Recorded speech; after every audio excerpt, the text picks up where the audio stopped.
আমাকে গালিমন্দ করে যারা ভিডিও করতেছেন, যারা ফেসবুকে পোস্ট করতেছেন, আমি আসলে ভাই আপনাদের কোনো ক্ষতি করি নাই। আমি আপনাদের নাম ধরবো না, আপনারা জানেন আমি কাকে বলতেছি। আপনারা আমাকে নিয়ে পোস্ট করে কি লাভ? আমি তো আপনাদের দুশ্মন না, আমি আপনাদের শত্রুও না, আপনাদেরকে তো আমি কাউকেই চিনি না। ঠিক আছে, আমি ভালোবেসে সাজাদকে বিয়ে করছি, এবং আপনারা কে কার সাথে এন্ট্রি সেটা আমার দেখার বিষয় না।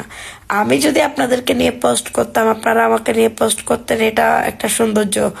এখন আপনারা, আমি চাকরি করছি বিদেশে, অবশ্যই আমি চাকরি করছি ভাই, আমার স্বামীর জন্য যদি আমার ভিক্ষা করতে হয় আমি তাও করব, কিন্তু আপনারা এগুলা নিয়ে কথা বলতে পারেন না।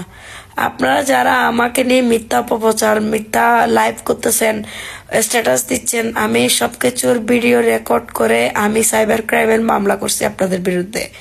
ইনশাল্লাহ সবকিছুই একদিন সমাধান হবে।